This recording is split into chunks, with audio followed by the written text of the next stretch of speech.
Dear everybody, I have a confession to make. I am sick of how we Christians deal with the world. Okay, maybe that's too harsh. Dear everybody, I think we need a new perspective, a wider view of what it means to be in the world, but not of it. There must be a better way. The pace of modern society is often fast. The beat is sometimes frantic. The need to belong is ever present. Evan! Amy, I wanted to talk to you a little bit about that perspective change you were talking about. This is my friend Amy Sherman. Okay. She's a researcher and a writer, and she's done a lot of thinking on what it means to be a Christian in the modern world. Strangers in a strange land, all that. Yeah, I wanted to talk to you about this. It seems like everywhere you look, it's just a mess. Okay.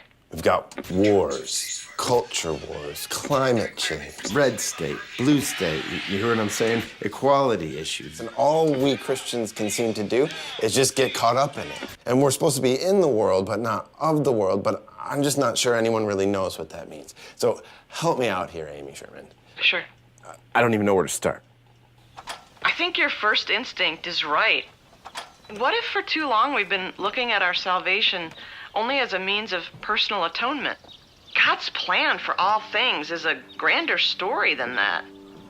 What if there's a bigger question? Like, what is our salvation actually for? That's the key question, right there. Did you hear it?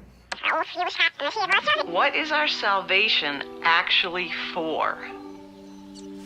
What is our salvation for? For the life of the world? Amy, I think I need to call you back. There's a title sequence in my front yard. Okay. This is the story of the bigger picture. Evan, welcome to Exile. The deeper mystery of faith.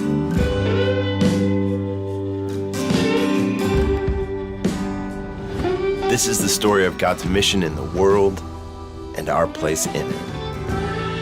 I'm Evan. Hi, I'm Evan. These are my friends. Evan, what's going on? And this is For the Life of the World, Letters to the Exiles. Amy. Evan, sorry about that. We must have gotten disconnected. No problem. Where were we? We were talking about the purpose of salvation. Like, what's it for? What is our salvation actually for? Okay, yeah. We are to be in the world, but if we look a bit deeper into the issues, we see that Christians view culture and the rest of the world in a us versus them mentality, like we're being invaded. We see it play out in three ways. The first response to culture is what my pastor Greg Thompson calls fortification. We put up walls, shut the world out. It's a bunker mentality. The second common response is domination. This approach engages in culture and condemns it and fights against it. This is the culture warrior mentality. Finally, there are the accommodationists, and they're a response to this war mentality. Hey, Ben, what's going on? Come on over. These are the types that engage culture but completely lose their identities. Everybody drinks and smokes. All right, just one beer. To keep the boat from rocking, we jettison the gospel. Jettison the gospel. Jettison the gospel. Jettison the gospel. Jettison the gospel. Okay, so like I said, this is For the Life of the World, and I'm Evan Coons. And what we're trying to do here is establish a clear perspective on being in the world, but not of it. So I've rounded up a group of people way smarter than me to help explain it all. Excuse me just one moment while I make another quick phone call. Hello? Dwight. Hey, Evan, are we on? Yeah, this is Dwight Gibson. He's the Chief Exploration Officer for his company, the Exploration Group in Philadelphia. People commission him to explore the world and create new ideas for their businesses and organizations. Dwight, I found these all over my yard. Oh, it's a Chinese lantern. Yeah, see what you can find out for me by the end of the episode. How long's an episode? Oh, hey, somebody's here, okay? Listen, I gotta go. Now, for the sake of time, enjoy meeting Stephen Grable through the stylings of my voiceover. Okay, Dr. Stephen Grable is a theologian and scholar. What's up, man? And the editor of the Stewardship Study Bible. Good to see you. He has degrees in philosophy and political science with an MTS, a THM, and a PhD from Calvin Theological Seminary. He's written and edited books on Protestant social thought, Abraham Kuyper, ethics and economics. In other words, the dude knows his stuff. Hey, I got you something. Oh, And when he's not researching theology at Acton Institute, a think tank in Grand Rapids, Michigan, he's bringing me books and sitting in my library. Signs of Jonas. Come on. All right, yeah. And sometimes my art studio. Fortification, domination, accommodation.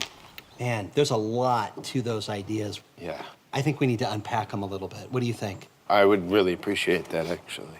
All right. You know, I kind of discerned a common theme running throughout all of those ideas. And basically, it's urgency. Urgency, urgency. If we don't act now, we're going to end up in some crisis. Crisis. And something awful, irreversible even, is going to happen. But what we have to do is actually take a totally different view of culture. Deep-rooted cultural change takes about a generation, which in biblical times was measured by 70 years. Sure. And I don't think very many of us have the patience for that today. We need a whole different perspective on the matter. Are you listening to me? Yes. No, what? I'm sorry. I'm totally. No, sorry.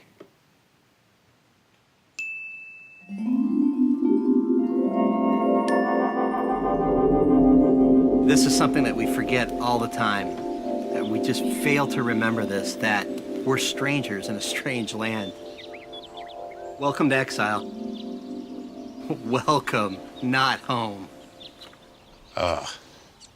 We're all strangers here, and we're all at points estranged from God, but we're trying to find our way home in accordance with his purpose. It's too abstract. So that's what I'm interested in. How do we do that? You know what, Evan? The best way to understand exile is to kind of go back to the scriptures and what Jeremiah was talking to the children of Israel about in Jeremiah 29. Jeremiah 29 is the prophet's final instructions for Israel, as well as a promise of restoration, before the Babylonians came to take them into captivity. It was a routing of the land, and Jeremiah 29:7 is the key. And what do you think he told them to do? Seek the welfare of the city into which I've placed you, and in seeking that welfare, you will find your own welfare. Try that one on for size.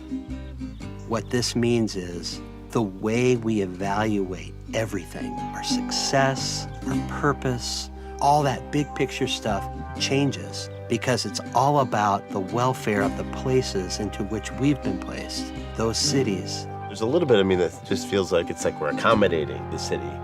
I can see how it might seem that way, but it wasn't Jeremiah's intention for the children of Israel to sort of just blend in to the Babylonians. Remember what Jeremiah does before they go into exile? He buys a plot of land, gets the deed to it, and he buries the deed. He buries the deed not because he'll come back and dig it up later. He'll be dead. But he does know that there will be a return from exile. He has hope in the fulfillment of God's promises to Israel. And so he's unafraid to enter into that Babylonian captivity because he has faith that God will realize his purposes, even if this present generation is not around to witness it. Well, that puts some things in perspective. Maybe what God asked of the Israelites in captivity, he's asking of us today. Just like John the Baptist pointed to Jesus and the future coming of the kingdom, so we are pointing to a new reality that's often to the future, even if it's somewhat present right now. We're not the Messiah.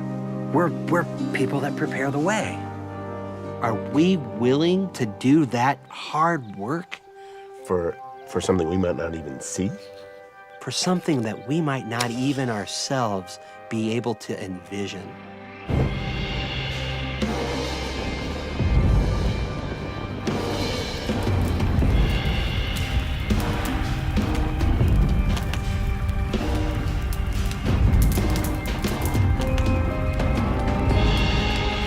Can we stand in the midst of exile while the whole place seems to burn? Can we allow ourselves to do the humble work of sowing and tilling so that another can come along and reap? Can we be so bold as to declare that that work is preparing the way of the Lord? Well, the key, though, is like understanding what we mean by the way of the Lord. And that's something I don't. I was hoping you'd say that. Come on. I want to say just one word to you. Just one word. Yes, sir. Are you listening? Yes, I am. Oikonomia. Exactly how do you mean? There's a great future in oikonomia. Will you think about it? Yes, I will. Shh, enough said. That's a deal. It's getting late. I have to go. Okay.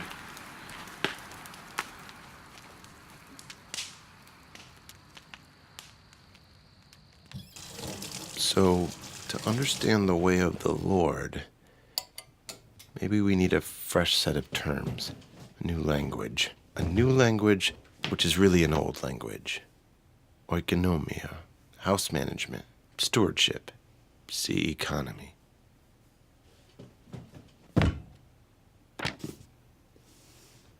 Economy, from the Greek oikonomia, the management of a household, an arrangement or mode of operation.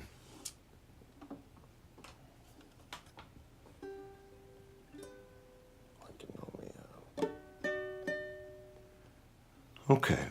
So there's God's plan, our part in God's plan, God's house, our house management, God's purpose for the whole kit and caboodle, and our work in the nitty-gritty. Okay, so let's call God's big purpose, the plan for his whole household of creation, let's call that oikonomia. And all the specific areas and modes of operation, the ones that he's designed us to work in, you know, like our families, our jobs, our governments and charities, schools, institutions, let's call those our economies, our house management. This is getting too abstract. I need to think of a way to harmonize these ideas.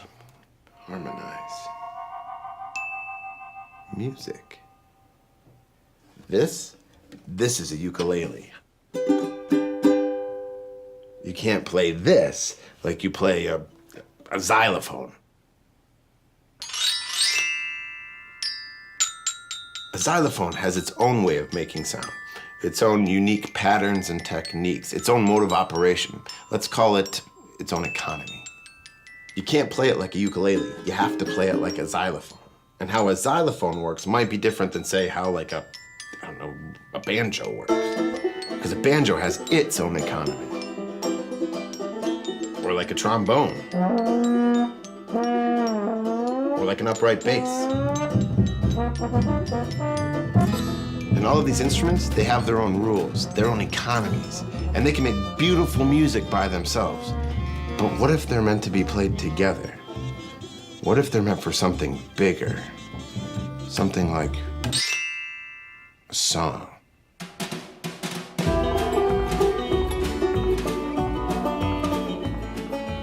This is God's plan for all of creation.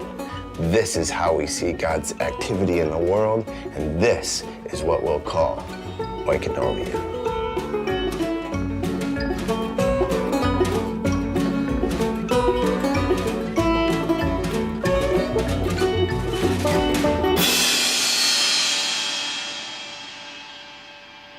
Wait a second.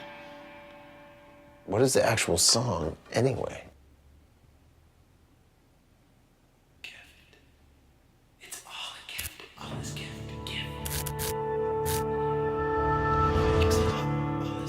All this gift.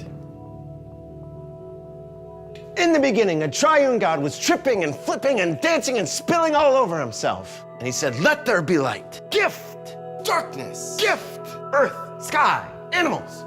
It was all pure gift. But in all that goodness, there was nothing in the material world that could reciprocate. There was nothing that could respond to God. And then enter a gift better than anything else. Crafted in God's own image, with his own breath. Crowned with glory and honor, enter us. And in that same abundance, he blessed us and he said, go explore my world, unwrap the gift of my creation. Bless the world with your own gifts. But then there was that tree. And a funny thing about that tree, it wasn't a gift. And wouldn't you know, we took it anyway. And there was death and confusion, and it's like we forgot what life was all about.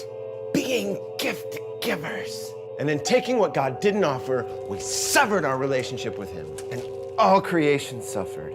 Then there came that day when God gave us another gift. God himself becomes a man, and the gift he offers to the Father is himself. And all of creation is in tow behind him. Once and for all, he restores the way of our purpose. He restores our priesthood. We can once again offer to God our lives, our work, our knowledge, everything. We join our gifts with Christ to offer the world to the Father in love and for the life of the world. And that is the purpose of our salvation. That's what it's for the life of the world.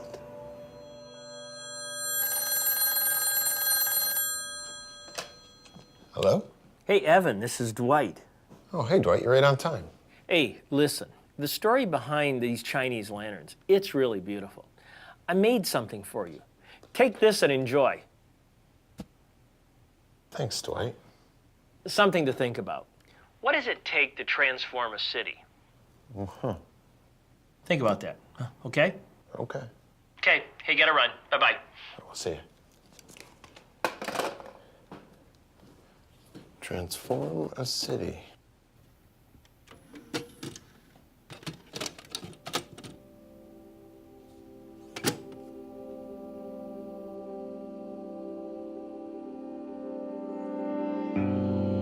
A single sky lantern, rice paper, a bamboo frame, a bit of wax, a wick, all built from stuff of the earth, but made for fire, made for the heavens, made in order to be let go.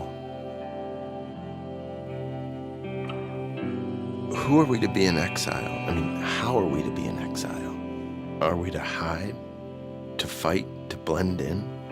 Or can we, even in the everyday things, learn to see our work as a gift to heaven by working for the life of the world, for the good of this city of exile into which we've been sent? For all our work in this world is made of stuff of the earth, our families, our labor, our governments and charities and schools and art forms. All of it takes place here below, but all of it is pointed toward heaven. All of it is, in a sense, holy.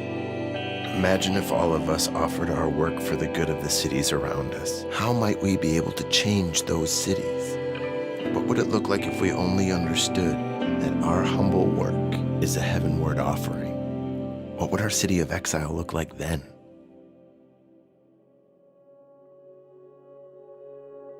Dear everybody, the psalmist writes, "The earth is the Lord's and everything in it, the world and all who live in it. For he founded it on the seas and established it on the waters." Now listen to the words of Jeremiah.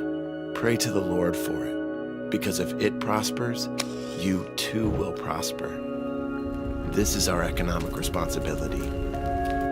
In our families, our work, and our communities, and every broken place, each of these economies is designed to work as a humble part of God's oikonomia, his economy of all things.